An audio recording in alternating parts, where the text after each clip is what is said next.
Welcome to the Sports Roundtable, powered by ProjectSpurs.com.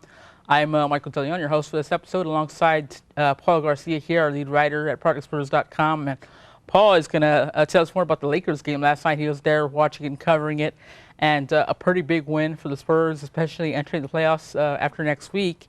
And after you and I both covering that game in in San Antonio, that first game, terrible game to cover. Now they've beaten them, blown them out 2 times in a row. Tell us more about that game last night. It's mainly the difference between the last two and the first game is the tempo. The Spurs are finally getting the running gun style out on the Lakers. The Lakers, what they're doing, it's more of a psychological move by the Spurs. What they're doing is they're making the Lakers feel that they can score on them, but at the same time, the Lakers don't know that they can't keep up with the Spurs' offensive attack for a full 48 minutes. I mean, in that first quarter, it was over. I think the Spurs had 32, the Lakers had 25, and from then on, I mean, the lead grew, especially in that second half when the Spurs went on an 11-0 run. But it's that psychological factor that the Spurs has with these teams. I mean, the Lakers obviously have size, and you have to give credit to the move Coach Popovich made in starting Thiago Splitter now against the Lakers, and also Boris Dio at half. And Coach Mike Brown of the Lakers, he talked about that. He says that's definitely a move that's made kind of given the Spurs more of an equal advantage in the front court, and also even Pau Gasol commented on how great Thiago's been playing in that pick and roll. And one other thing that they're doing to Andrew Bynum now, after he had 30 rebounds, he only had 2 last night. One big thing that they're doing with him is the Spurs are getting him in the pick and roll. They're just attacking him to get him away from the rim. Yeah. And then they're also shooting at a ridiculously high percentage. I mean, I think it was 61% last night, so 66% from 3. Not only that, it seems like they scored, I think, like 30 points in every quarter last night, which is crazy, this pace they're going at. And, more of an offensive team now. But, yeah, you're right. Andrew Bynum, after having 30 rebounds the last game before this, he had, I think, 7 or 8, and now he's at 2 last night, which, obviously he's pulled away against in the pick and rolls, and they found what Matt Bonner for an easy shot in there unguarded, and, Tim Duncan was able to get in there, past him and past Pau Gasol. So we're kind of starting to see that they woke up after that first one. They're shell shocked, but now they're back. One thing that Timmy's doing so well is his he's not relying so much on his body to do the work. It's just the offense of these young guys, Parker, Danny Green, Gary Neal, Kawhi. They're making it so much easier for Tim. All he has to do is just set a pick, and he's open for a jumper. I mean, that mid-range jumper. All he has to do is hit that jumper, and he's going to get at least 15 points a night. It's ridiculous how much he's scoring. He's scoring off layups, and he's not even getting to the foul line with this player right now. We're posting that much because he's just getting easy shots, and so. That's one underlying thing that's going to be good for the Spurs in the playoffs is that they're going to have a well-rested Duncan throughout any series if he keeps playing that way offensively and doesn't have to put it on his body. That was one thing Mark Gasol told me about when Memphis came to San Antonio, and I asked him about Tim Duncan, and he said, that's Tim Duncan. He said the one thing he's got is his mid-range shot has really improved, and he's always been able to knock down that shot, but now he's hitting it every time they give him the ball. And at one point when Bynum was guarding him up close, Tim Duncan gave him the fake and then took it to the basket and finished there, I think, over Powell. And so you're kind of looking at what he's able to do, not only outside but then inside. And so I think that's helping them with bringing a defender away, so they might be able to have more success against some of the bigger teams like the Thunder, even like the Grizzlies. Yeah, and one last thing on the Lakers. If you looked at the game, the Lakers were going to Powell and Kobe, a mixture. Not Powell, Bynum and Kobe in the first half. Well, then in the second half, in that third quarter, Kobe ends up taking 6 shots. Bynum and Gasol only combined for 4 shots. So having Kobe back is good for the Lakers, but not the best thing when he takes away their big men, which is their strength. Yep. Yeah, this is what we talked about after that first game, and we said it totally changed the dynamic. The Lakers were able to focus on their inside strengths. So the Spurs who had Blair and Tim Duncan, and Blair was a mismatch no matter who you put him on. And we said, okay, well, now they were able to spread the ball around more, get Metta World Peace, who I think had like 26 points that first game, be able to get more offense, be able to focus on the rebounds and scoring and get second shot opportunities.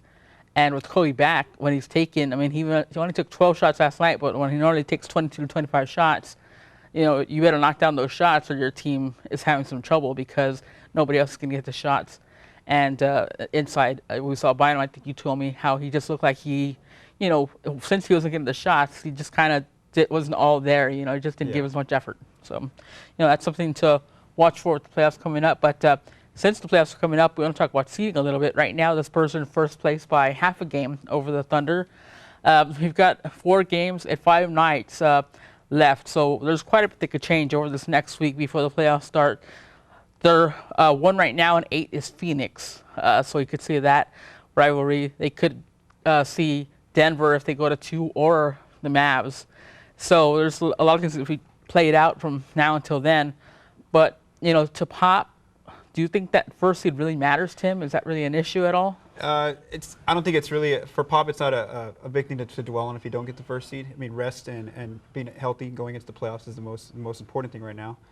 The main focus, I think, is just make sure these guys don't get hurt. I mean, look at last year. I think it was the second last game. Last game, bad, Manu, went down against Phoenix. So, my theory is that he's going to really watch these guys' minutes. I mean, I'm not even sure if he'll even send them out on the road for those last 2 games on the West Coast against Phoenix and Golden State. And I think the way he'll do it this week is probably play the guys on Sunday against the Cavaliers, then maybe give them Monday night off, or do a managing minutes where like maybe Duncan has a night off, then Parker has a night off, or Ginobili, something along that formation. But Pop's already said it. He doesn't care about the 1 seed. It's not that important. It's all about having your guys rested for the playoffs. And preferably, I'd like them to get the 1 seed, because then you'd probably either just have Phoenix or Utah. And Phoenix would probably be the bigger, the easier, not easier, easier team to dominate. Yeah, I mean, you like to get that rest early in the playoffs. You want to make sure that you get the series over quickly. And Utah, I mean, going to Utah, that's a tough place to play on the road. The 2 seed, Denver doesn't look like too much of a threat, but Dallas. It's just that you have that Spurs Mavs rivalry. It could just turn into anything. You just never know with the Mavs and Spurs what they're going to do. So right now I think I'd like to see them get the 1 seed, but if they don't, they don't have to sweat it. It's kind of funny that we talked about all this seeding and what Pop wants to do resting, because Manu, who had this like crazy contusion or just ran in with Tyreek Evans against Sacramento and really like tore his ear open and things like that, says, "Oh, I don't want to stop playing. I want to play. I'm getting into my groove. I want to keep playing." And we're like, "No, sit down, rest." I would rather him rest the entire the rest of the week. That's not going to happen.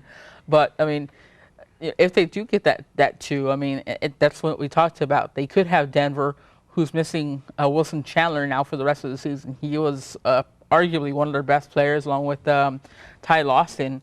And if they did get that 2 against Denver, I mean, do you see that being a sweep, or do you see where they might aim for that? I see, probably just a sweep, because they're both offensive teams now, but Spurs can put together a pretty good defensive quarter. I mean, yesterday against the Lakers, they had that 3rd quarter where they scored, I think, 35, and they held LA to 21. It's just more, like I said, like of a psychological thing. The Spurs get these teams into that run and gun game, and they think, oh, it's going to be an easy matchup. We're shooting a high percentage. We're getting some easy shots. But by the time you look up, it's already a 20-point deficit going into maybe the 4th quarter. So I think just their depth alone is going to get them through that first round pretty easily. Yeah, I mean, they're probably the deepest team in the league right now, best bench, and that gives them options with Thiago Splitter that can start. You've got Steven Jackson, Boris Diaw, and everybody that can come in and score. So do you think that the Thiago thing is just going to be more of a situational thing, like a rotation depending on who they play?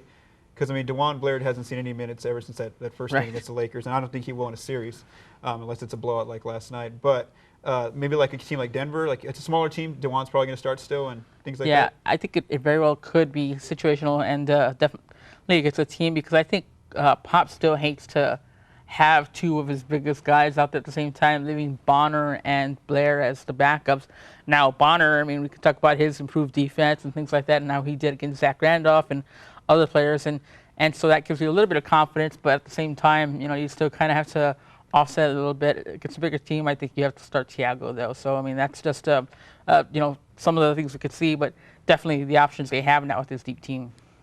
But anyway, we're going to talk about this and a lot more next week. We're going to come back now weekly, which is good news. You can stop clapping now. But we're going to talk about our full season preview. We're going to have a full season preview on ProjectSpurs, and we just don't write one article. We have about a good package of 8 articles. We got our playoff preview coming up. Yeah, there you go. Playoff. Huge. Yeah. Playoff series preview and the season review. So it's a pretty big deal over there, as long as with this show and our podcast. And so make sure you check that out on ProjectSpurs.com. And comment on this episode right here, because we want to bring a commenter on with us and see what they've got, talk some Spurs talk and sports talk, and so we'll have you on a future show. So thanks for watching. We'll see you again next week.